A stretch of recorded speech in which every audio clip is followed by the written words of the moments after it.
somehow make pit road speed. And at that point, I'm like, oh wow, I just passed my hero onto pit road at Pocono on iRacing. Like this is awesome. And again, I was 14 or so back then. So again, like thinking as a kid racing against your hero, it was awesome. So get on pit road, make the pit stop. We get off pit road. I beat him off pit road, and the last run of the race, I just drove away from him and gapped him. And after that race, it was an awesome feeling. It was exactly why I had signed up for iRacing. I wanted to race against the best of the best, whether that be sim racing guys or guys in real life that were using the sims practice. And that race in 2011, that made that dream come true. Okay, very good. Let's talk about car number. What is your preferred car number and why? And also, as a piggyback question, uh, with JR Motorsports, was there any pressure to drive an 8 or an 88 or any of the signature numbers that they kind of are associated with? Yeah, it's a great question. So all of my career on iRacing, I've run the number five car. The first actual race car I ever drove in real life was a Bandolero down at Charlotte in the summer of '09, and that happened to be the five car. And ever since then, as a sentimental sort of thing, I guess I've driven the five. I've always been a huge Hendrick Motorsports fan. I happen to work for the automotive group side of things now, and five is always a Hendrick number. So between the driving the Bandolero and then it being a Hendrick number, five was always my go-to. And it did well by me too. Won a championship and a bunch of races with it as well. And I think a lot of people knew me and associated me with the number five.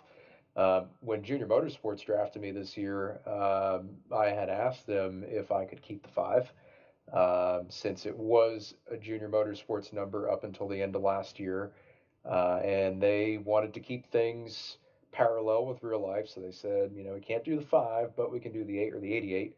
So at that point, the eight was the next best bet. I had actually drove the eight in the Pro Series in 2011 after the five had already been taken by somebody higher up the rank than me, I guess. So, obviously prefer the five, but the eight I've run with as well. I never won a race in the eight, so that's definitely one of my goals this year. But if I can't have the five, the eight is definitely the next best thing. Well, it's like big shoes to fill kind of thing, right? It is because I mean, obviously Dale drove the red number eight for years, Yeah. and that was the car that I always looked for on track, and that was the car I followed. So, 2019 rolls around, iRacing's getting bigger, Junior Motorsports is involved, and here we are with the red number eight back on track. So it's pretty awesome. Yeah, it's looking good out there. And so next up, no surprise that Mr. Brad Davies was selected by Junior Motorsports Right, because he's a great driver, but also because he works at Junior Motorsports, obviously, and has a right. personal relationship with Dale. Um, but tell us about being selected by literally what I would consider the top seeded team or one of the top seeded teams that was involved early on, obviously. And what that was like. Did you think it was going to be them, or did you have any idea? And have you actually talked to Dale yet? Yeah, so it was it was quite the whirlwind, December and January. Just kind of getting things together and figuring out what our plans were for this year.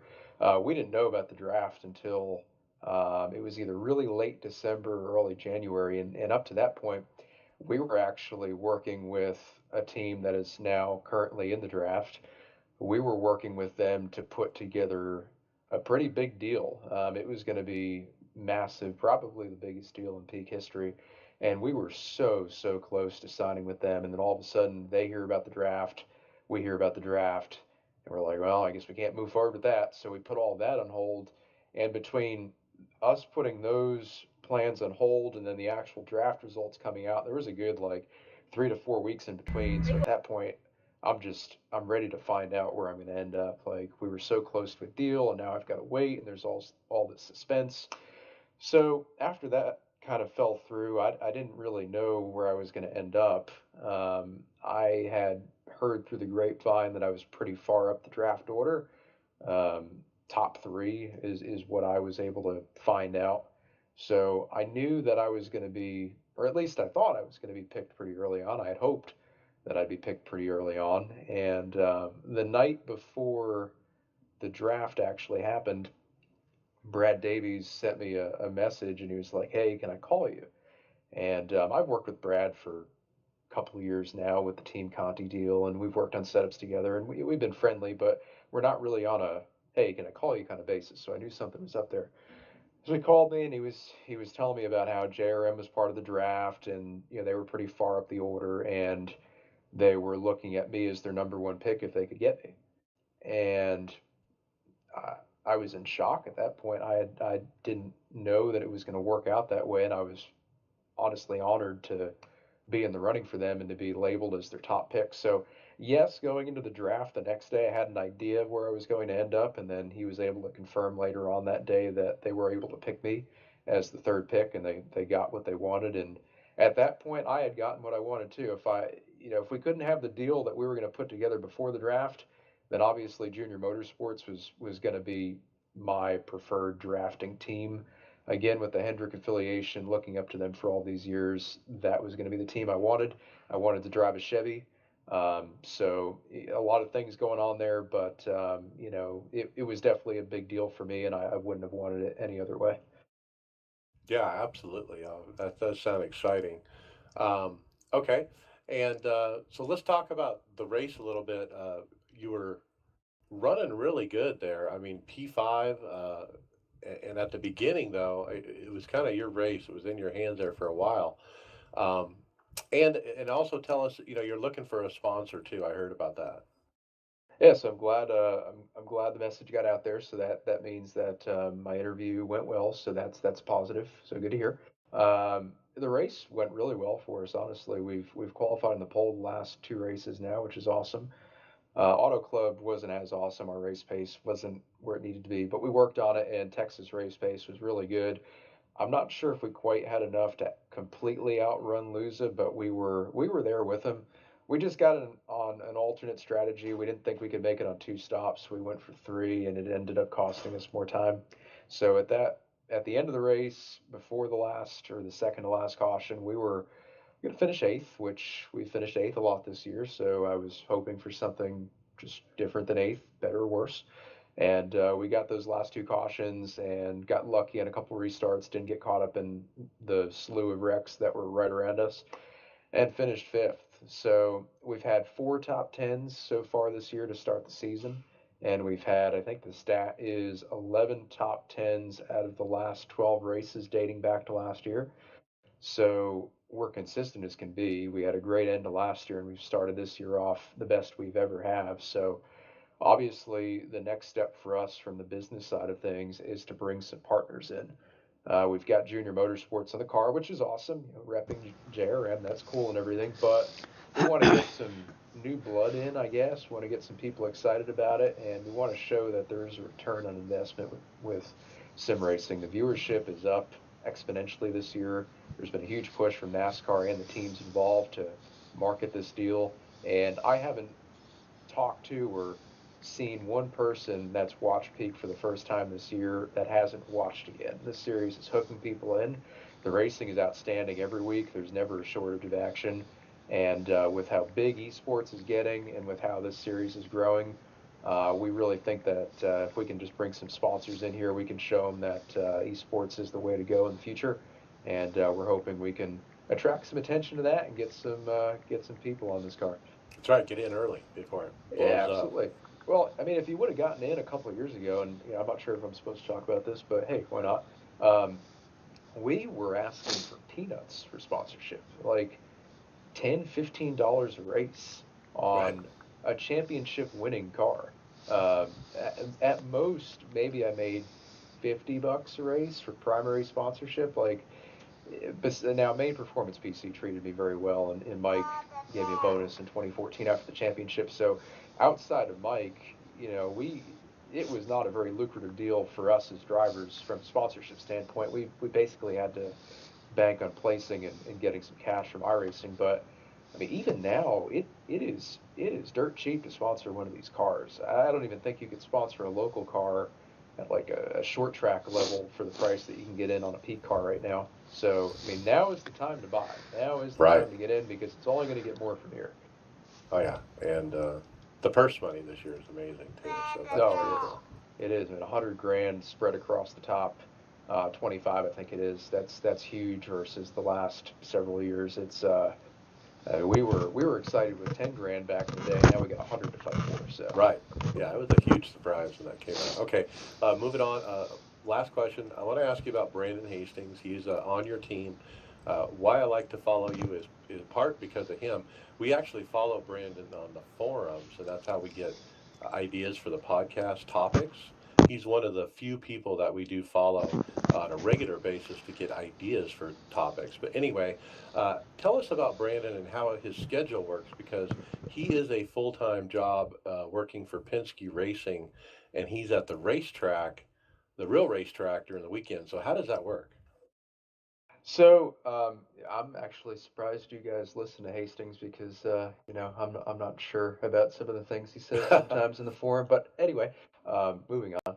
So Hastings is an awesome guy. I've known him for a long time now, and we've worked together in the Peak Series for on and off for about 4 or 5 years. Now, like you had mentioned, he is a part of a real team. He's not with Penske anymore. He took a different opportunity. He's with Young Racing in the Truck Series on the 12 Oh, truck. So it gives him a little bit more work-life balance. He's got some more time at home to be with his girlfriend, and he can kind of balance that better. So all good there. But he's got a lot on his plate still, even with it being a scaled-back schedule versus Xfinity. He's at the racetrack almost every week. Whenever Truck Series is racing, he's there. He's in Texas this weekend. He does tires at the racetrack, and he does interior and a bunch of other stuff back at the shop. He does some IT for him. He kind of does everything. Super smart guy, super intelligent. Doesn't really give himself enough credit half the time, so I'll do it for him. But he drives us to success. Without Hastings, we would not have that whole convoluted OneDrive Motec telemetry process. I would have never thought about that myself. He has fuel books, he has crew chief sheets. I mean, he really puts a lot of time and effort into being prepared for each and every peak race. He treats peak racing like he treats an Xfinity or Truck Series race. And he's not even a crew chief in real life, but he still has that crew chief, car chief mentality. And that is a huge help to us. And there's been many times where we started off races pretty bad, way off, and he's either figured out a strategy or a series of adjustments to get us back in the running. So he's a pleasure to work with. I can honestly call him a friend, and I'm happy to have him around. all right. What an asset. Yeah, absolutely. And He's an then, asset. Sometimes just part of it, but part of the word. But that's fine. That's a relationship. okay. And let's wrap up with, like, you have a spotter or other people on your team we need to thank and tell us about, your team and who's behind you and anyone else you need to mention. So we don't really have a spotter per se. I guess Hastings and our other crew chiefs on the team for the other team Conti drivers, the crew chief kind of doubles as a spotter. But we've got 5 guys working together again this year. Same 5 guys we had last year, competitor wise. Nick Ottinger, Matt Busa, Brad Davies, Brian Schoenberg, and myself are the driver lineup for the Team Conti alliance technical deal thing. I guess you could say we can't really say we're on the same team because we're not representing the same team Right. owners, but we're still an alliance. I guess that's the best way to put it at this point. But you got the 5 of us. Then you've got crew chiefs. Matt Holden is with Nick Ottinger. Caleb Eisenhower helps with Matt Busa. And then Pat Millay works with Brian Schoenberg, and John Prather works with Davies. So each driver has a crew chief who again doubles as a spotter. And yeah, it's a great group of guys to work with. We didn't break up the alliance this year just because of the teams we're representing. We wanted to stay working together because we've learned from the past that we do better than how we do apart. So they're great guys. We all have a common interest, and that's just to run really well and win and have fun doing it. So great working with those guys, and without them, we wouldn't be where we're at. Okay, cool. Yeah, sounds like a great group, a bunch of heavy hitters there. And then finally, social media. How do people keep up with what you're doing? So definitely best place to follow me is on Twitter at Mike Conti 5, the number 5. Pretty active on there, post almost every day. So definitely drop me a follow on there. Other than that, I mean, I've got an Instagram. I don't really use that a lot. Take a lot of pictures of food, but I don't think the listeners of this type of podcast care about that. So unless you want to see my food, don't follow me on Instagram. Uh, Facebook, don't really have a racing page on there. I am looking into getting into Twitch and streaming. It seems like almost everybody streams these days, and so that may be coming down the road. So stay tuned. But that's about it. My Twitter is where to go if you want to follow me. Okay. Thanks for coming on. We appreciate it. You're welcome anytime. Let's get into topics, but first, let's talk about Sim Racing Authority. iRacers Lounge podcast does host their Sunday night Xfinity series. And so they did run on Sunday at Las Vegas for the fourth race of the season. Benjamin Nelson claimed pole position for the second straight week. 130 lap race went five cautions, totaling 19 laps. Ben Nelson claimed the stage victory in a dominating performance from eNASCAR Peak Antifreeze Series driver Ben Nelson. He would go on to lead 108 of 130 laps to take the victory. While Ben commanded the field up front, the mid pack was full of close, hard racing. Five drivers were DQ'd from the event, reaching the incident limit, with notable casualties such as Tyler Ducharme, Connor Anton, Tyler Sifford, and Ethan Kurtz. Tempers flared in a late race shootout with Tyler Ducharme and Connor Anton coming together, resulting in DQs for both parties. Jake Nichols would bring it home second. Nick Coruscant pit strategy would net him a third place finish. Tune in next time as they go to Lucas Oil Raceway. So check those guys out. A bunch of good drivers over there, and they got a couple peak drivers too. That's a stacked field, isn't it? Oh, it is. Yeah, those guys. There's a bunch of guys in there, and I think the average I rating's around 4,000 or something, but it's pretty high. Yeah, those are a couple up and comers too with the Peak Series, Nichols and Ben. I think it's both of their first seasons, so that's good to see that they're branching outside of Peak and getting some more laps in. There you go. All right. In topics, I got the first one. Uh, the iRacing put out a video from the Pro Invitational Truck Race. It's a recap video. I've been looking for you. And even though that's kind of old news, I wanted to bring it up because wow, I was like blown away by this video. Now you got to have sound. 100 lap Pro Invitational presented by. The sound is really what makes it. It's like a hip hop, and I want to say it's the best iRacing video I have seen to date by Drew Adamson. He is just a monster with these things.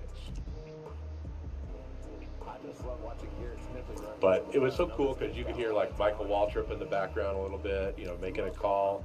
The trucks, the way they did the paint jobs, they put the driver's name on the quarter panel in really big letters, so it's really easy to tell who's racing who. And I just really like that, the way they did that. That was a nice one. All right, Mason, let's talk about the peak race. All right, so we had the NASCAR Peak, eNASCAR Peak Antifreeze Series, Texas 250, 167 laps during afternoon conditions. We had a couple new teams hop on right at the last minute here. Letarte Esports with drivers Nathan Lyon, no S, sorry, and Chris Shearburn. And then also at the very, very last minute, we had Team Dillon Esports with drivers Benjamin Nelson and Blake Reynolds. So it's interesting to see the Pro Series champion finally got picked up on a team. Well, the teams are dropping out of the sky. I mean, should we have a iRacers Lounge team, you know, and the Peak Series? I mean, Michael, do you have any idea what it takes for like an Austin Dillon to say, okay, yeah, I want a team. How do I get involved? So that's a good question too. From what I understand, there are some requirements that you must meet to be eligible as far as enrolling. You can't just be a couple random guys trying to throw together a team and joining. They're not going to allow that. But if you're some sort of personality, I guess you could say, that's going to bring in viewership and you're willing to pay the entry fee, they will take you on. So we've seen Dillon get in recently. We've seen Steve Letarte. So the common theme there is, I think iRacing is really trying to get as much NASCAR participation as possible. And a lot of these drivers and Steve being broadcasting, they're seeing the buzz around this thing. So they're showing interest, and iRacing is doing a good job of putting the offer out to them, and we're seeing a lot of teams join. At this rate, everybody's going to be drafted by the end of the month, or well, maybe next month, but Yeah, we're getting there quickly. I think that's it. You got to be a celebrity. You got to be well known. We've seen some NFL guys get involved too, and or other professional sports people. Yeah, it's growing at a rapid pace. We talked about the prize pool, but the more participation we get from these types of guys, the quicker the series is going to grow, and that's going to lead to more opportunity for all of us, next year and in the years beyond. All right. And then I missed most of the race. I caught the end of it, but I think Mason, you got the beginning, and it was really all Michael Conti there at the beginning. But Ryan Michael Luzo, he was coming on strong, and he eventually got you there, didn't he? He did, yeah. He was pretty even with us the first 10, 15 laps of the initial run there, and pulled away from him a little bit and was feeling pretty good about things. And then he started to slowly even out, and then he started mowing me down. And at that point, the car started to go away, and I knew that I didn't have much for him. Put up a decent fight for a couple laps, ran the very top, which is where I ended up running most of the night. But he just had the car on everybody. I mean, Luza has just been so quick the last couple years, and he's always there. So unfortunately, couldn't quite compete with him, but we were close, and that gives me some confidence going into the intermediates that with just a little bit more myself and then probably some other guys, Leahy, Zelensky, they were pretty close too. I think we can definitely give Loser a run for his money. Yeah, man, and the track rubbered in big time. I mean, it was. I was watching on my phone while I was at work, and at the beginning, no rubber, and then as it progressed, I was just kind of paying attention to that, and boy, it just so much rubber. But uh, through the middle of the race, it was really about pit strategy, three versus two. What did you pick and why?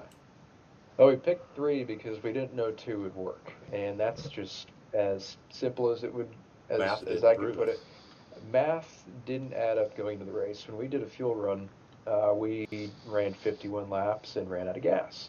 It was a 167 lap race, so you can't make that on two stops in that math. But for whatever reason, there were some guys out there that were getting much better pit strategy. Granted, the track did slow down as it rubbered in, as you had mentioned, and the weather was a little bit warmer, but I'm not sure if it's a gear thing or a drag versus getting the spoiler out of the air sort of thing, but Draft. draft, I don't know, but somehow these guys were able to go like 4 or 5 more laps in gas than us, so we couldn't do anything but a three-stop strategy. I had mentioned in my interview after the race that we had kind of gotten caught off guard on that, but looking back at it, it was honestly the best strategy for us and the only strategy. But in the long run there, and as the race wound down, you could clearly see that two stops was quicker. So wasn't the best strategy, but we did the best we could with what we had. Yeah, big wreck with 10 to go. A Challenger and a damaged car or a damaged car gets hit by Busa, and then they collected Crowder and Bias. That closed up the field. Pit stops. Second to last restart. Zelensky gets flipped on his lid by Ottinger, and then a one lap shootout. And then Leahy, man, he's rock right there, man. He's knocking on the door. I can't believe we're going to call him Mr. Second Place, I guess, but he was trying, but he didn't have anything for Lusa, and Lusa won it. Yeah, and it's unfortunate that Leahy hasn't been able to close the deal here, but he's second in points. He's netted $500 from two second place finishes, and he's got a lot of speed. So good news for Leahy, bad news for Ottinger. You just mentioned that he triggered that last caution there. The peak incident report came out today. Nick had an accident at Auto Club. It was deemed to be his fault. With the late race accident that Ottinger was a part of at Texas, and the points being doubled because it was within 5 laps of a restart. At this point, Nick will be sitting out Richmond because he accrued too many points. Ooh. So, with no drop weeks either this year, and Nick being, I believe he's seventh or eighth in points, that's going to set him back. So, Nick is really going to have to get up on the wheel of that 47 car come, I believe, Can or Talladega. Talladega's after Richmond, so he's going to have to really step up at Talladega and have a lot of good finishes because missing Richmond's really going to put him in a hole. Wow, I didn't know that. That is something. And they can't win and get in, right, to the playoffs. So you have to Right. win on points. Yep, you have to be consistent and be top 8 in points. Winning will do nothing for you if you don't have the points. So yeah, it's a long road to hoe for Mr. Ottinger. But again, he's my teammate. He's been doing this just as long as me, and he's had a lot of speed. So if he can just keep it straight and keep his nose clean, I'm not going to say he's out of it by any stretch of the imagination, but he's going to have a lot of good finishes to get back in it. Hey, Mike, do you think that they're going to change the way now that there's all this NASCAR participation? Do you think they're going to change the formats that have stages and do it this exact same way that the NASCAR is doing it right now? I know it's been talked about before, but and this may not come across very well, but I'm going to say it anyway.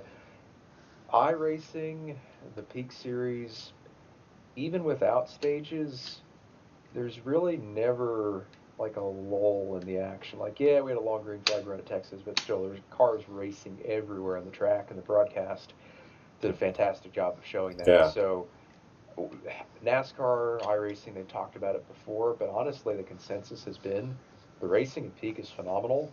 Why screw it up if it's not broken? So, I don't know if you're going to see stages anytime soon. Now, as the Peak Series grows to be closer to the real NASCAR stuff with all the NASCAR involvement, I'm not going to rule out stages being implemented, but definitely no time soon. And I'm fine with that too. I like the green flag runs. I like the strategies. You know, that 2 stop versus 3 stop. You're not going to get that with the race broken down. And beside, we're racing at 50% distance. So the races are pretty short to begin with. You probably couldn't do 3 stages, and maybe even Right. 2 at most. So I don't foresee any changes anytime soon. Would Yeah. you would you like to see the win and get in though added? I think it depends on how my season goes. So ask me after the cutoff race, and Ask him if he doesn't have one. Right. Well, so I look back to last year, and last year was an up and down year for us. We had a lot of speed at certain points, but we started off really slow and bad, and I barely got in on points. Um, so a win and you're in sort of thing for me last year may have been advantageous. Now, the year before, 2017, I did not make the playoffs, but I did win the playoff cutoff race at Michigan. So if it were a win and you're in sort of thing, I would have made the playoffs in 2017 and would have finished third in points. So it would have benefited me there. It really wouldn't have mattered last year, and it's yet to be determined this year. But I like the consistency that this format promotes. I think if it's a win and you're in sort of thing, you're going to have a lot of guys not really put forth as much effort every week like we see now. The Luzas and the Leahys, I think if they were to win, they would just kind of start messing around and playing around setups. And I don't know. I like the consistency that this format brings, and I think it's a good balance between what we have in real life and then what we have on the sim. Yeah. Lots of viewership. I saw 109,000 views on the NASCAR Facebook page. That's not even counting the YouTube page and Twitter and everything else. Mm-hmm. NASCAR was heavily promoting this race on all their social media. And if you dive into the comments on those feeds, you get all these race fans, with all these crazy comments like, "Is this a real race? Where is this at?" And they have no idea what they're looking at, and they're getting an education. So it's really getting out there. That's good, right? And what does Yeah. that say if they tune in and they can't tell if it's real or not? Right. Exactly. So obviously, the racing is close to what it is in real life. The broadcasting is always top notch. Yep. Race Spot is phenomenal. They've Oh taken yeah. that deal to a whole nother level. I'm glad to see Tim Terry still sticking around. He's been with it forever, and he's awesome. Evans great as the lead, and then Randy provides a lot of good, honest insight as well. So 109,000 views just in Facebook. I'm sure Twitch probably had views in the tens of thousands, and then you've got YouTube too. So getting back to that whole sponsorship thing, maybe 150, 160,000 total views for relatively low cost of entry. It's honestly a no-brainer to get involved. Yeah. Yeah. Absolutely. All right. Let's keep moving. David, next topic: greatest show on virtual dirt, Volusia. Yep, the World of Outlaws has started. They had their first race. If you're following along in the show notes, you may notice that we haven't posted the promotional video that they put up before the race, and I was watching this just earlier and was quite amazed. It's as good as anything that any of the networks on for the real series put out. Very, very exciting. It makes me want to watch it. And then we have some results as they have run at Volusia, and it was interesting. There was a 35 car field, and it was a 30 lap run at Volusia. There were even some familiar names in there, racing, starting off the race for the $25,000 prize or prize pool. Some of the names mentioned are Stewart, and I lost my place in the article that I was reading, but I saw Stewart there and a few of the other guys' names. But it started off with a regular winning. Alex Bergeron. That's as Alex Bergeron. He is something else. Took the win. He's a teenager from Canada, and he is just tearing it up on dirt. I mean, he wins everything. And I found the names. Swindle, Stewart, Kane, and Kinzer were involved in one way or another as well. Well, as far as teams, they were. Right. Yeah, so like you'll see Casey Kane racing out there. And I did watch the replay of this race on YouTube. It was a good race. I just put it up on the big screen and let it run. And the announcing was good. The action was just nonstop. I mean, it was fun. Yeah, I think the dirt racing is really starting to mature in the sim if it hasn't already. And the best part about dirt racing is the dirt, right, Chris? He's not here to defend himself. Way to go after him. I'm sorry, I had to say that. Logan Clampett was in this race. I think he won his heat, but then he finished like 10th or something. But if you follow along on the show notes, there's a few other good pieces of information that you can click onto. We've got the spotter guide linked up for you. There's a race recap, as well as the race article that you can get a read. All right, let's keep moving. Greg, server update. We'll go through this one pretty quickly here. If you go, they're in the forums here, they're talking about maybe some problems with the US server. Some people are having connection problems with the server with higher pings after the October 2018 build, and then the November 2018 switch. Then that was when they switched the server. Yeah, so you can go and trace it back to iRacing. If you want to look for that, you can go into the forums and search, is your latency much higher in the US farm than 2018, if you want to look it up. Yeah, so if you're having a latency problem, they want you to do a test, basically, and get them the results of the test, and then they will try to address it, basically. Yeah, everything's covered in the topic there on the forums page. It'll show you how to do it. All right, I haven't had a lot of reports of it, so I don't know if it's a problem. But Tony, Cruz Pedregon. Yeah, two-time NHRA funny car champion was hopping on iRacing for some fun, posting it up on Twitter. Taking a look at his rig, it looks pretty well worn in. So I'm not familiar with Cruz, but it looks like he might have been on the server for quite some time. Yeah, he's got a Fanatec wheel and pedals. He's got like a old, computer monitor / TV, and it looks like it's sitting on like a TV stand, like you'd eat a TV dinner on while sitting in front of your couch. And but yeah, and it looks like a nice little stationary rig made out of black pipe. How can he see over the wheel? Yeah, I noticed that. It's like the monitor's really low. Maybe he's looking down at it, type thing, like staring down the sights of it. He's pretty tall. Could be. It looks like a Fanatec CSL, is what I would guess. That's the Xbox version. Yeah, it just looked a little worn in and stuff. So, it's neat to see if that's the case, and he's been on the service for a while. That's just kind of cool. And that is a midget. It looks like he has loaded up there. He's a dirt guy, all right. Another rig review. This time, Kyle Larson. Now, Mike, I remember you posting this one up right as soon as you saw it, because it's got your favorite topics when it comes to monitors, field of view. Kyle Larson posted up a photo of his, I guess, new rig here, and what is it, the K13 or W13? Sorry, R1. Sorry, is it WR1? Sorry, I got that wrong. Um, and man, it's a nice sleek rig. We've talked about this before, haven't we? Covered Yeah, it. but what was funny is, yeah, the FOV is all wrong, and it's like really, really wrong. It's like they just plugged it in and they didn't set the FOV, and then he took a picture of it and he put it on Twitter. But what's funny, if you read the thread below, all the replies, he got basically trolled by a bunch of guys saying, "Hey, dude, your FOV is all wrong."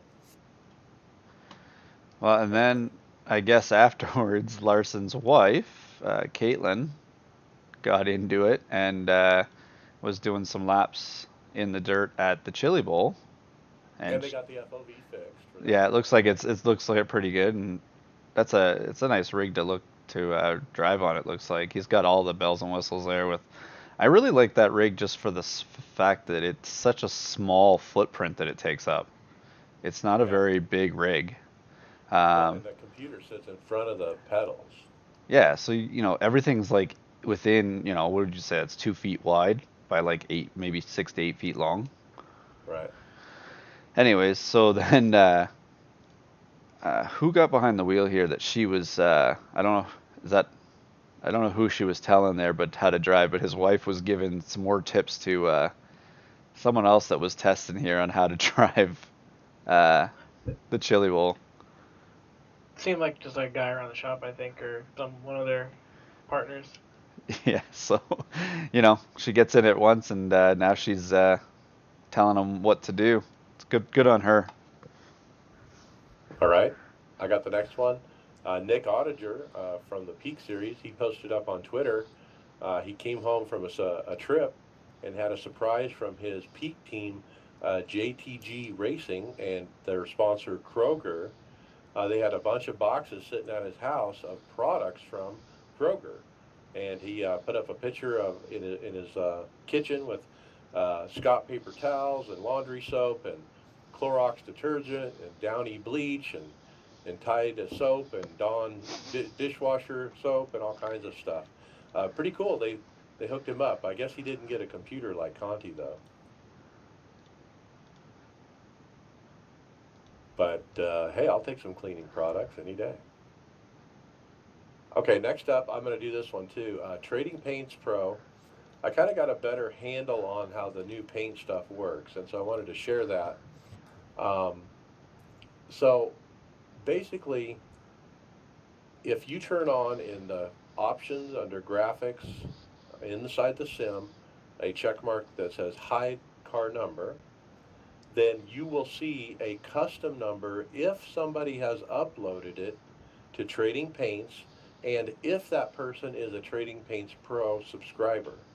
So if you're a Trading Paints Pro subscriber, you can upload two paints, one without a number and one with a custom number.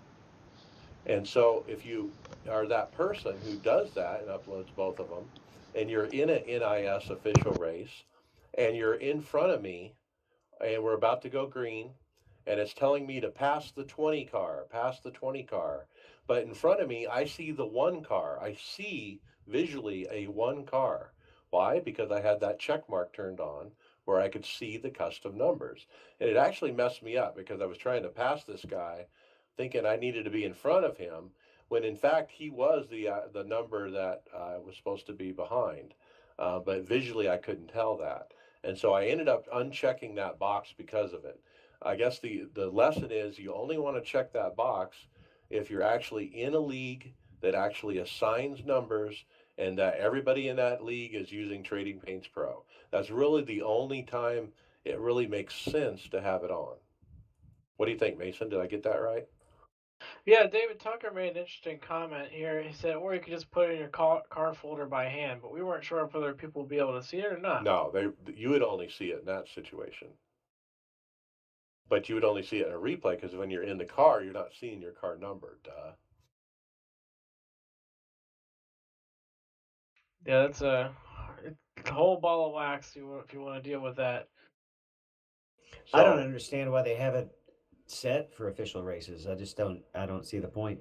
Right. They shouldn't even allow it for official races. That's what you mean, right? Because it doesn't make any sense because of the situation I just described. It sounds like something that'll be just kind of rectified probably in the next build. I don't know if it's by a bug. I think that's how they designed it. It's just you have to make a decision locally on your computer. Do you want that checked or unchecked? And like I said, you would only check it if you're in a league that sets their own numbers. That's the only thing that makes sense. But I don't want to have to check and uncheck it. Like, I want to leave that setting alone. Right. So if enough people understand it and talk about it in the forums, maybe they'll change it, because it doesn't make sense to have it in official. It also used to be set by the host. You could set it where it was not on or not, and that would be where you could basically control that setting by the league director, and instead of having every person have to decide whether or not this league is going to have numbers on and this league is going to have them off. But the point is you're only going to see it if that other person has Trading Paints Pro. So, like, if you're in a league and nobody has Trading Paints Pro, then there's no point. So it won't even download them from other drivers who do have Trading Paints Pro. Because they can't upload it. You can only upload the one without the number if you're a free Trading Paints. And so Right. if you can upload the one with the number if you're a pro. So that's the only time other people will see it. Let's say you're a Trading Paints Pro and I'm not, and you upload your custom number and we're in a league. I'm not Trading Paints Pro, but yours is uploaded. Will I see that one or not? Yeah, if you check the box on your end. Right. All right, let's keep going. What he said, Mason. We had an iRacing member here, Johnny Castro. He posted up a video showing some bad netcode issues. We got the video there, and he was in the Porsche at Watkins Glen, the Porsche GT car, and he was coming out of the pits here up the S's, and gets dumped, and like it looks like he still has an inch or two. And again, he posts another, or later in the clip, he's going through the bus stop, and again gets booted out of the way because of netcode, and so it sparked a discussion here, asking how to fix it. Scotty McQueen suggested to go in the app INI file and make some adjustments to the replay settings. Replay patch remote cars equals 0, and he says that'll fix it. However, David Kamer came in to clean up the topic, and he said to set that to 1, which is what the default setting is, so that it is so the replay tells you exactly where the car is, based on where the other driver's local physics code had him at that time. If you set it to 0, it doesn't replay with the back patching that they have set up to go back and confirm that that car was actually there. Okay, you totally lost me there. Yeah. But so leave it alone is what the whole point is. because it does something called backpatching. Okay, so let's talk about what this means. Okay, so if you have it on one way, what happens is when you go and look at your replay, you're seeing it, the physics or the net code, as it happened on your machine, as you saw it, as you personally saw it when you were in the race. You're like, that guy came down into my lane and swiped into me. That's what you see in the replay. But if you set the setting the other way, then what it does is it actually goes back to the server, it goes back to that other guy and grabs the exact positioning of his car at that moment and then brings it back to your computer. And so when you hit replay and hit play, you're going to see the position as he saw it, not as you saw it. And maybe you'll see him, he didn't go down into your lane, he stayed in his lane, and it was a net code or something like that. And so that's what he's saying is if you toggle this one way or the other, you can see your version of the net code and you can see their version of the net code. He said that once they added this backpatching feature, that the number of complaints and protests went down by a factor of 100 or so. So it's been around for a little bit. People were just kind of bringing it up because they were tired of getting spun out. And so the op was really asking, why does it look different, But anyways, it is kind of confusing. They did say AI has helped increase knowledge on this, so maybe there'll be an update sometime in the future. Well, doesn't probably the damage model will help that too because it won't be jagged edges, it'll be smoother edges to know exactly where the car is, right? So Yeah, it'd be less net coding, it'll right? be, that'll be the actual front of that car is the actual front of that car, not a point somewhere on that car is the actual front of the car as it is right now. Okay, next up, another example of why the beta UI sucks. Just one, because I didn't want to take too much time. Mike's favorite topic. So, I'm getting all your favorite topics today, Mike. So, I'm just trying to bring up the name of who posted it here. Anyways, it looks like someone did a test here with the Beta UI just between the normal iRacing service, the internet part of it, and then the Beta UI. And so from clicking to the browser to the test session and then into test drive, it took them 57 seconds just on the browser part. Now going through the Beta UI and then to the test session and then clicking a test drive took them 3 minutes and 11 seconds. Now, you know, that's a lot of extra time. I mean, it's probably no different than when you kind of the beta UI acts like a loading up a game, right? Type thing. Um, so It's it's like loading twice because you yeah, have to reload later. It's see that's why I've always had a problem with it from the very beginning. I think is because of this particular thing. 57 seconds to do it in a browser, but over 3 minutes if you're in the beta UI. Why would you use the beta UI? That's 9 laps at Martinsville that I could have driven. Right. And it's just as simple as going into a test session. I just want to go into a track by myself. Like the most simplest thing you can do in iRacing. And it takes you over 3 minutes just to set that up and get it launched. That is ridiculous.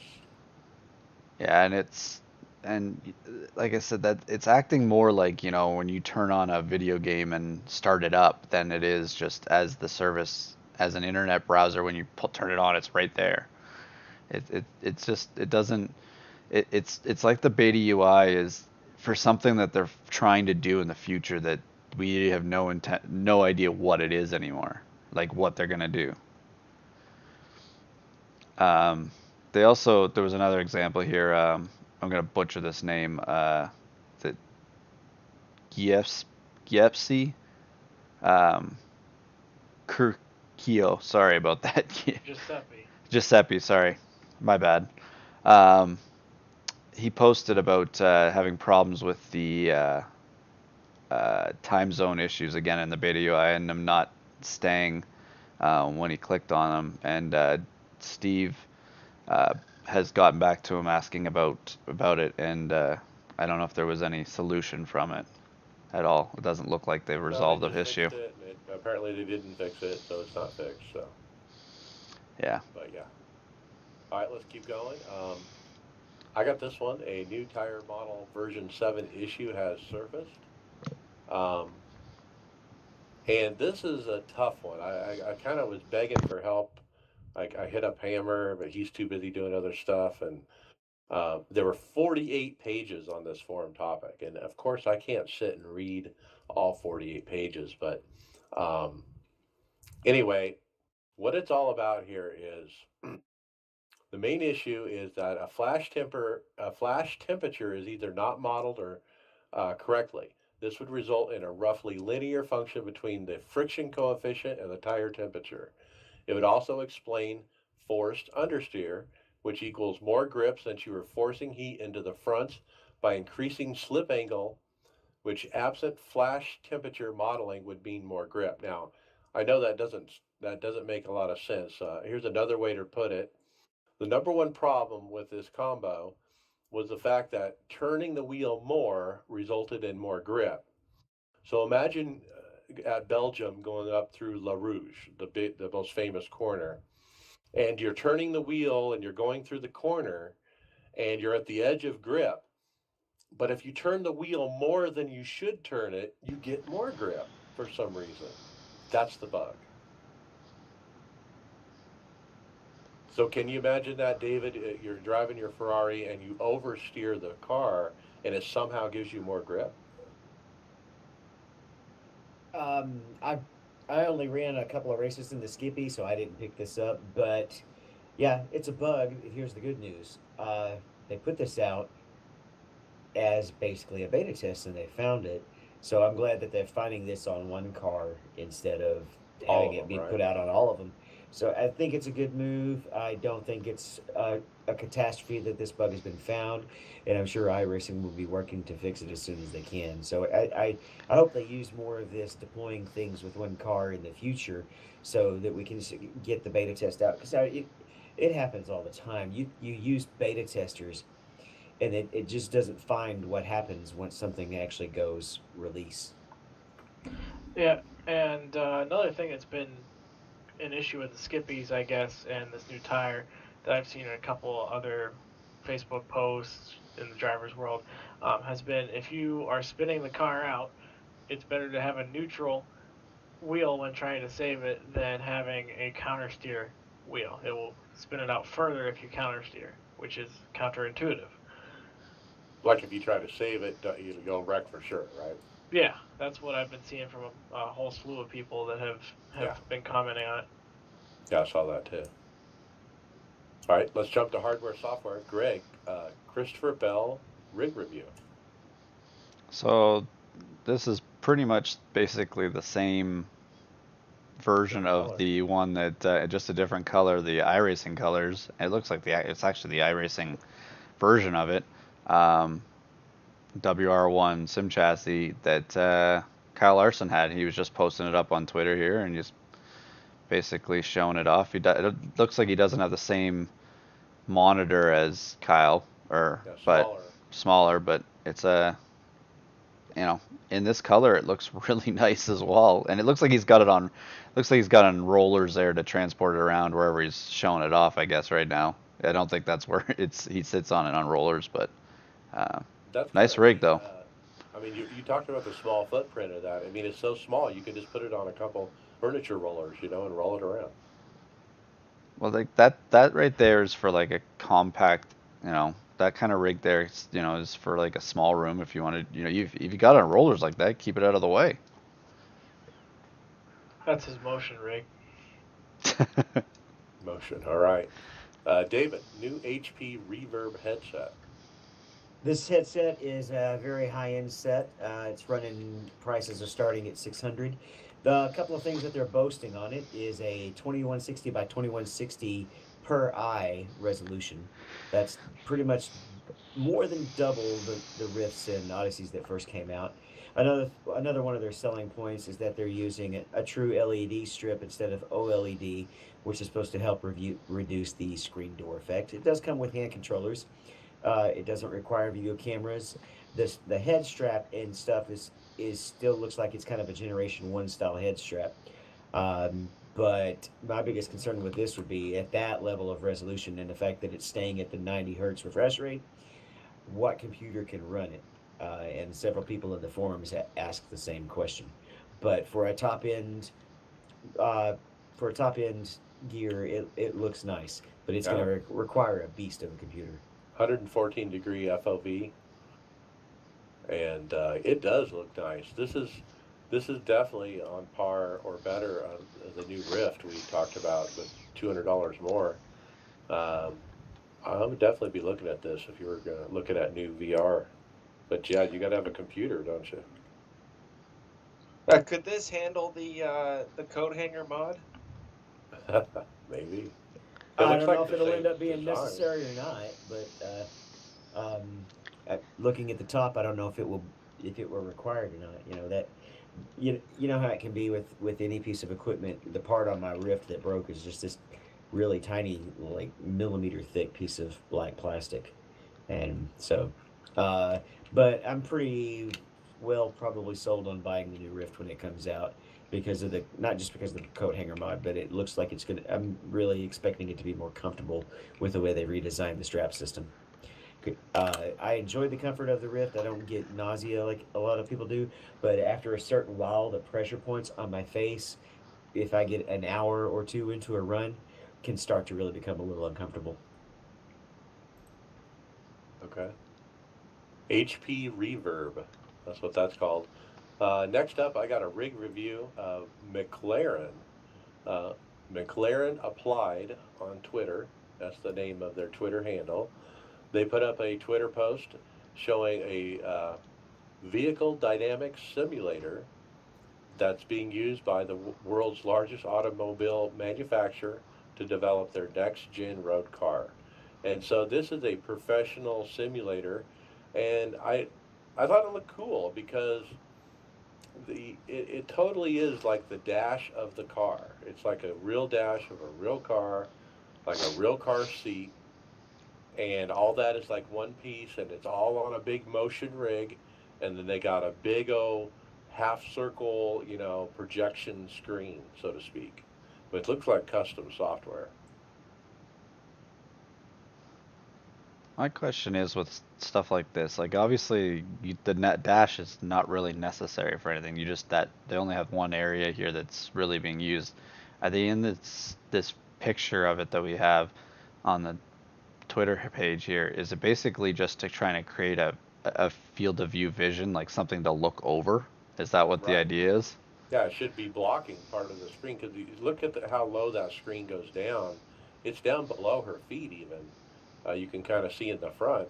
So I think it's just what you said, yeah, because she's not supposed to see the screen there because in a real car, a dash would be there. But pretty cool rig. Check that out on Twitter. All right, next one, Tony, the iSim RS. Yeah, it's another rig company. I've not heard of them or even seen them. Yeah, Um, and it looks like they're out of Europe somewhere. yep. Um, the rig that they're showing up, they don't really offer a whole lot of information on it. In fact, I believe all they're doing is taking pre-orders. Now, what it looks like is like an F1 style wood setup. Um, Uh, Cockpit, yeah. yeah, yeah, Really a lay down style, too. right, right. It looks like there's a bit of a headrest there for you, but other than that, it's kind of a plain Jane cockpit. I'll be honest, there's not a whole lot here that really excites me. And the price tag on it's a bit steep. If this is the final product. Yeah, if you scroll down the main page on the left, you'll see a pre-order announcement for the FSIM V2. And so this is from December 8th, 2018, so we're a little bit behind, but like you said, the first time I've seen this company. Yeah, there it is. There, it's the cockpit's made of 18 millimeter melamine, finished in black. I mean, for a wood rig, it's a nice looking rig. I think they kind of missed it on the price point, but It's tiny. I mean, if you really want to simulate a Formula One car that you're really like crawling into a coffin, I mean that kind of gives you that feel, doesn't it? And the whole nose piece slides though. I think that might be where the cost is coming in because that's all on a slider. That whole front section.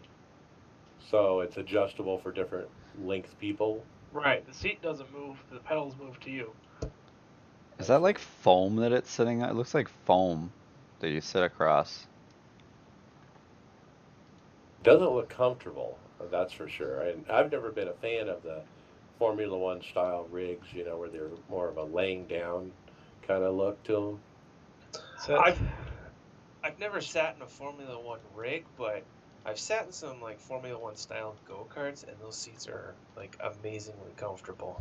There's Check I've it something. been out. wondering about that because There's when we ran a endurance race recently, and I was doing 2.5 hour stints at a time, and the tailbone gets sore when you're kind of sitting more horizontal, and so I'm actually coming up on a review. I was looking at one of the other ones, and it's something that might actually fit my apartment, so I'm tempted to try it out. I there's think it's just you guys getting old.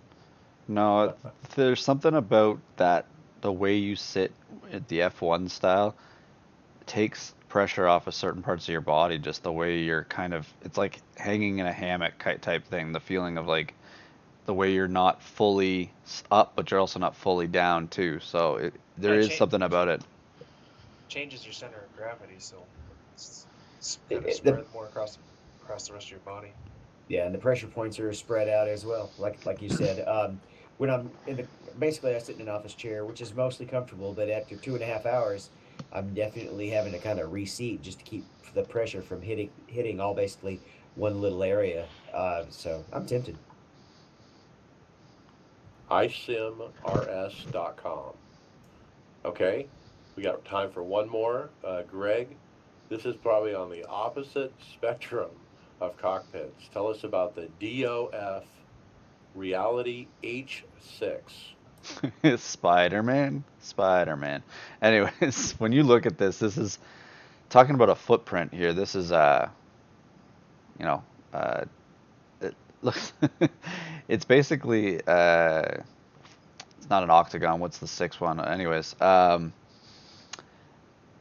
it's Think a spider with spider legs. yeah. It's got a was it 3 or 4 posts here, and then you got the steering wheel in the center, and it's basically motors It's on six all. posts. Yeah, sorry, it's 6 posts, but it's got 3 separate triangular part points, I guess.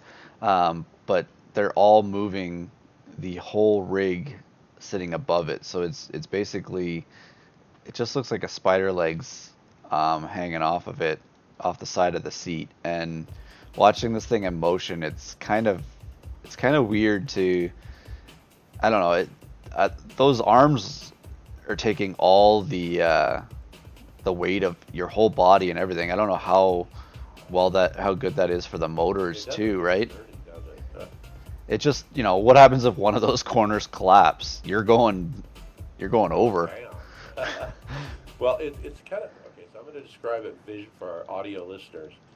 There's a six-sided bar on the floor with the six motors, and on the six motors are these really thin 3 or 4 foot poles that go up and attach to the cockpit, and the cockpit's kind of floating in the air 1 to 2 feet above these motors, and they're attached to these six spider legs, so to speak. And so then the motors move these spider legs up and down with software, and it makes the motion of the cockpit. And you get all six directions of axis, so to speak. And so the seat, the pedals, the steering wheel, everything is moving because it's all suspended up by the six spider legs. So it's a totally different design. I've never really seen this before. And she's once again not, she's not a cheap rig here either. $3,600. I'm guessing that's American. It's from the site. But yeah, You it might just need 220 to run it. I don't know. Look at that huge power supply in the video off to the right. I mean, you got to have this big old power supply to run it. I just does it also defeat the purpose? Like, so say someone that's weighs a lot more. The stress that those motors might be under, just the way that they've designed it this way, could that be, very it could be detrimental to this type of design, just someone in there that I'm sure weighs a there's little a bit more weight too, limit. right? Yeah. Oh yeah. I'm sure there's a weight limit, but it does look a little fragile. I mean, if you look at the video and the guy's like doing rally cross or something, and that thing is moving around. And this site's provided a bunch of different designs. This is kind of weird that they've gone this way from some of the other designs that are on this website I that we've really talked have about. liked, yeah, their other stuff, and this is definitely different. But It's just a new design. it's functional. All right, let's get into the results. Let's finish up Martinsville. Thursday fix from last week. I ended up P4. I ended up wrecking at the end of pit road. Oh my God, I was so embarrassed. So I pull out of pit road and I'm like racing everybody. And you know how it kind of filters down coming out at Martinsville. I was like ghosting into a car because we're all racing and I couldn't really see ahead of me. And I was just a little to the left of where he was, but I was still kind of inside of him. And I ran right into the yellow barrels. And it totaled my car. Well, I didn't total it, but it definitely put me to the back of the pack. But ended up P4. I drove it back up through there. It was quite a recovery. Um, And then the Friday Open, Tony Rochette got a P13, got black flagged early, but 4 laps down. He never got waved around, always had that one lap car that would stay out. It was a 21 caution fest. David, you got DQ'd. Yeah, I just couldn't stay away from things. I had one guy just flat out dive bomb me and punt me. The other time I got punted, the guy couldn't help it. It was one of those situations where you see the accident before he does, and by the time I got on the brakes instinctively, and he rear-ended me, but I didn't place any blame on him. And then the final DQ, I won't call the guy out, but the guy was spun, and both me and another car were going down to his inside under pace. Not we weren't trying to fly by him, but we come down to get ready to go under him, and as we're passing him, he just puts the gas back on and pulls out right in front of us. And that was where I got my final DQ. Man, and it's hard to decide when to go when you're stopped like that. He just picked the wrong time. You guys weren't passed, right? Yeah, and it had literally just happened. The guy just wasn't going to wait on people to go by. I've the several times I had been spun, I ended up 2 laps down just because I waited until there was an opening. And that goes back partially to what I ranted about last week with the pace car being too fast. All right, Tony Rochette, Saturday fix morning, got a P19, ran top 10 all day, but then he came out of the pit, messed up on a shift, spun, and impaled it on the pit road wall. Ooh. And then he ran Sunday Open P14. Was a fast car, but was caught up in someone else's spin. They had over a 100-lap green flag run after that caution. And then Sunday Open, Mason, P1, and your first NIS win ever. Congratulations. Yeah, that was a blast. It was a tough race. We worked on the set a little bit beforehand and got it turning pretty good. We thought we get a little bit off on the long run, but at the end we had some short runs. Right coming down with about 20 laps to go, the two leaders in front of me wrecked, and the gentleman trying to pass me on the outside got a meatball flag, and he was my biggest competition. I got a little damage in that, but could keep going. Ran top five most of the race, except for one time where I pitted under caution and got sent to the back because I was avoiding someone who stopped on exit. But after that meatball flag, old teammate Joe Owens was on the outside of me for the final two restarts, and we raced pretty hard there and had a good fight at the end. Also, shout out to listener Jesse Gray. He was in our race and had some fun racing with the iRacers Lounge crew. And David, you got P2 there. You edged out Joe to get P2. Yeah, I think we may have a video of it posted. It was an exciting finish. I definitely had the advantage of having a teammate and having a pretty good idea when he was going to do the restart. I got a good jump on Joe in the last set, and he came in too hot on the next corner. Definitely, clearly too hot, and I must have reacted and saw that he was coming in too hot because I didn't come down as low to the track as I normally would have. As a result, he did get on the brakes hard and got a little bit loose and caught me in the corner. But I think because I stayed up a little higher and had the wheel a bit straighter, I was able to save it and just still eked out, just barely still eked out the P2. Joe talked to me afterwards, and especially after looking at the replay and seeing the way it happened, I know it wasn't on purpose. So I've been on the other side of that and definitely overdriven corners. It happens to be more on road than it does in oval, but it was an exciting finish all the way down, and it was really cool to have the two band directors taking the top two. There you go. At Martinsville. Unbelievable, too. All right, Sunday fixed. I ran. I got a P15. I was wrecked out several times, and I had 22 incidents. At one point during the race, Mason and you and I were in that together. You got wrecked. You brought out the caution. You were spun around. You pitted like everybody else, but you pitted the second time by, and you actually beat us all out. And so you were ahead of everybody, but you were the one who brought out the caution. How did that work?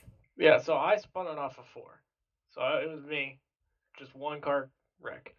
Um, so I was very tail end of the line. I knew if I pitted that first time by, I'd be a lap down. So obviously I'm not gonna do that. I'm gonna wait till the second time around. So I did, pitted second time around, and you guys were taking forever to get caught up to the pace car. And so I went from 20th to about 13th place after my pit stop, even though I was the one who brought out the caution and had pitted on the second time by. Yeah, and I think a lot of iRacers forget that After you pit at Martinsville and you roll out of pit road, you don't just roll around because you're actually fighting for position for the people that are on pit road at that moment that are getting ready to come off pit road. If you can beat them around, you'll be in front of them. If you can't beat them around, they'll be in front of you. And that's exactly what happened. And I was stuck about, around a bunch of people in the top 10 to 15 or so who were just riding around, not catching up to the pace car. And totally oblivious. People don't even realize they're losing spots. It's just stupid. Um, Yeah, Mike was having Drives me nuts. a fit there. It's like the most basic part of racecraft, and people just don't have it. I'll take Uh, him how I can get him. all right, you got a P5, so good run for you. Let's move on to Texas. Wednesday fixed. I got a P15. I suck, is what I put. And why? I just don't like this package at this track. This is not the same as it was at California and Vegas. It's just not. And I don't know what it is.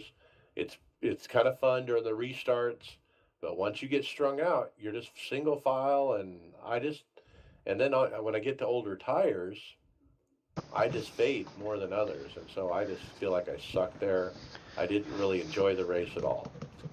Tony Rochette ran as well with me. He got a P10. Uh, he got caught up in a wreck, but still had a good battle for ninth for the last 20 laps there. Wednesday Open, I got a P28. I got caught up in a wreck with Mason, 44 minutes damage, which was a ton. Mason, you got hooked basically. Yeah, we were restarting. I was in fifth. The guy outside of me got hit into me, and that wreck should not have happened at all. We were just restarting in the first half of the race, I think, or right at halfway. Nothing to be gained by doing that, and it junked the whole field. Just stupid. And I usually don't throw out names, but I will in this case. A guy named Dusty Rhodes is who was involved with us on that, and it was his. He did mention it's his first race back in about a year. So I remember Dusty Rhodes from before that. He was a NIS regular for sure, and he was probably a much higher I rating too. So I was kind of surprised to see that his I rating had gone down so much that he was in our split. And I had warned Mason about that, but regardless of the warnings, he still clipped Mason and took us all out. He did apologize Yeah, he profusely. was nice about it. Tony, your race was probably worse than that. Tell us about that. Not a whole lot to really say. I think I made it a lap before I got taken out. Um, it's just first lap stupidness. I mean, we see it every freaking race, especially down in the basement where I race. It's a good way to keep me down there too. I got bumped around and blew my motor heading to pits. I just called it quits from there. Dang. Yeah, that was your luck is just got to shake it somehow. Yeah, start in the pit or something. Yeah, I don't know. I got to do something. It's been terrible. And then David Hall, no better. You also got a DNF. Yeah, I just couldn't avoid the other guys. Nobody done me anything. I just got caught up by other people's junk. The big one that really took me out, we had a guy that decided to be a two-tire hero, and on top of that, the key people behind him had blood in their eyes, even though it was only in lap 45 or 46, and pretty much ran him over, and it caused a mess. And I was far enough behind it. I dodged the primary wreck, and then I'm down on the apron thinking, yes, I got through. And then suddenly there was a car in front of me that was a secondary wreck. Man, at that point, it was just kind of struggling to stay in the race. And I got hit again later and had so much damage I couldn't get higher than 150 miles an hour. As a team, this is the worst finishes we've ever had in a single race.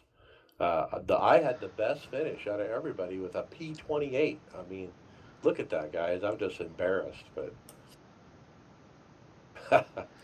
all right, let's talk about Thursday Open.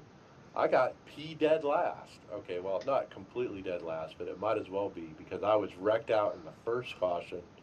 The guy in front of me lost it, came back up across the track. There's no way I could miss it, and it blew my engine. And so, really, really tough Texas week for me here. Um, Tony Rochette, he got a P5, uh, and made it through all the carnage somehow. He had a good five-way battle for second for the last 18 laps, but got P5. Bobby ran with us, and Bobby ended up getting wrecked out, but he was in a position to win, I understand. He was pretty fired up on the chat about it. I think he was mad at a particular driver, but I'm not going to get into that. All right, then, David, tell us about you're keeping an internal NIS points for just our team. Tell us how the top three are doing in there. In the Open Series, Chris Stills continues to hold the lead, but our first drop week has kicked in, which has brought everybody in a little bit closer. You look across his stats, and he's just been stellar this year at Open. I mean, he's got 2 wins and 3 top fives. He's got a 14 lead over Mason, and I'm 24 points behind in third. And then down in the fixed, it's been Brent McCoy dominating the standings, even though he took this week off. 3 wins. He's got 3 wins and 3 top fives. He took this week off, and so that ended up being his drop week for the first 6 weeks. And he was out of town this week. In second place is Ellis with 2 top fives at 16 points behind, and our social media coordinator Bill Hall holding up third with 39 points behind. All right, Bill. All right, and Mason, tell us about your league action at OSRA. Yeah, so we're in our second round of the playoffs here. We were at Talladega. I got a P3 in the race, had most laps led, a stage win, and I pretty much maximized my bonus points. I think I only missed a couple from the first stage. I got like third or fourth in the first stage, so didn't quite get the max, but I got everything almost else I could get. It was a pretty good race there, so looking forward to this week, and I'm first leading the points right now, so hopefully I'll get into this championship race. They take the top 5 and bring home a championship for Tifosi Racing. All right, and is that final race like whoever finishes ahead of the rest? Yep. All right. That league is recruiting. It's a super speedway only league. I think they're adding in Michigan and some of the other tracks for the Cup car that you're going to hold it flat out for a while. They're recruiting on Wednesday nights, 8 p.m. Eastern. They're running the Cup car Gen 6 at 8 p.m. Eastern, so check it out. All right, cool. All right, let's get into final thoughts. David Hall. I'm excited that we had the 1-2 finish. I also did pick up 2 wins at Monza this week. We had spoken about my first win, but then after the podcast, I picked up another, and that one was top split. I was pretty excited about that. I was starting to really get familiar with that Porsche car. We also ran the Le Mans Endurance Series race. Me and Mark got together. Greg was going to join us, but he had an actual casualty with work and had to opt out with us. Casualty. Casualty includes injuries in case anybody wants to get technical. So we came in 8th in the second split out of 6. We had to register under me, so we took the second split. But there's points in that series, so you want to be in the highest split you can. So I was pretty happy finishing basically mid-pack in second split in a tough level endurance series race. We kept the car clean, and that was just how fast we were. All right. Greg Hectus, final thought. Well, now that I'm hurt from work, no, I'm just kidding. I missed all of Martinsville because of my injury where I hurt my eye, so I'm back to normal now this week. Look forward to running Texas tomorrow night. I think, David, you said the LMP1 cars are at Silverstone this week, so I'm hoping we can get some racing in there and just get going. Yeah, just finally get back into it and get racing again since got weekends off and everything now, and just trying to get in the swing of things with a new job. So yeah, just looking forward to racing more. And they are at Silverstone, but that's only the sprint races. The endurance races are every other week. Yeah, it's fine. The sprint race is what I want to do this week. All right, very good. Mason Stiver, final thought.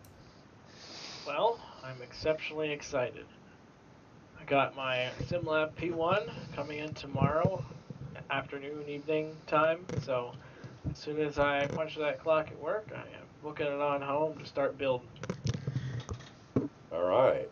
Getting your new cockpit all the way from Europe. Yep, I'll put some pics up when I'm done or through the process. Absolutely. That is exciting when you get something like that. All right. Tony Gross, final thoughts.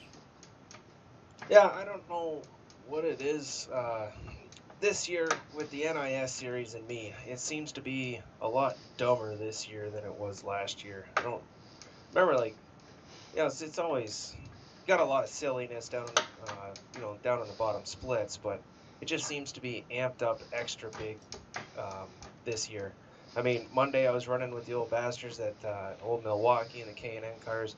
We did 100 laps there. We had one caution, and that was after like lap 4 or 5, and then nothing for the rest. And maybe I just gotten a little, too used to that type of racing, and it's really messing with my head with all the shenanigans that are happening in the NIS. But anyways, just keep pressing on and moving forward, I guess. Start in the pits. Try that. See what happens. All right. My final thoughts. Well, I don't know. I had to get a new keyboard. I really like it. I got the Razer. It was $100. Like the LED colors and whatnot. Not liking this package at Texas at all. I don't know what it is. It just doesn't feel like it did at California. I think it's because the track is narrower. It's kind of fun on restarts, but after that, it's not fun. And I heard other drivers in the race saying that too. Hey, this is kind of lame. And we were just all just riding around, just single file, and I don't know. I just wasn't impressed, and I'm not impressed with NASCAR's package. They need to take the freaking downforce off these cars. They keep putting downforce on. They just announced that yesterday they're going to add an additional 2 inches to the spoilers for Daytona and Talladega. And we're going to have a 9-inch spoiler on the back of these cars. Think about that, 9 inches. It's ridiculous, people. I don't know what NASCAR's thinking, what they're smoking over there, but pass it around. We never did get in this topic either on here, Mike. What about the schedule that was posted this week for next year? Should we talk about that now or some one of these weeks? Well, sure, let's mention it. I mean, obviously the schedule affects us on our NIS next year, and there's going to be, I think the biggest difference is the 2 week off in the summer. I mean, Tony was saying, man, what are we going to do for 2 weeks? That was his big concern. There's always a race. There's always something you can do. Work on setups. I like that Phoenix is the last race. I mean, Homestead has been the last race for 18 years, and it's time for a change. And I'd like to see it rotate. Now, they pretty much said it's not going to rotate, but I'd love to see it rotate. Well, after In after next year, they can do whatever the hell they want with signing all the tracks, right? So it doesn't really matter. Is that next year is the last year any of those tracks all have a contract with NASCAR? Yeah. And we need to definitely plan on a 2020 Tifosi get together at Mike's house for the finale. For the finale, yeah. You know what I Yeah, I was definitely want to go. That Pocono weekend looks like a good valued weekend with having the trucks, the nation, and the Xfinity cars there, as Double well at as Pocono. with the double header. So how Like, do we do doubles in NIS? well, it's just going to be the 1 week. I said just double up, make it 6, or just double the starts. Have different times that week that there's an extra start or something like that. And then you get Uh, double there- points. There's a possibility the races may be different lengths. They were actually just talking about it on Glass Case a little bit earlier. Different lengths, different ways of qualify. They have no idea yet how they're going to how many cars they got to take down. Do they got to take 2 primary cars and a backup, or 1 car and a backup? Like, there's all kinds of different things that they got to think about. Yeah. Well, I'm not too worried about the tracks if they can't figure out the package and get the downforce off these cars. But with that, we'll see you on the track later. User in your channel stopped All recording. right, we're clear.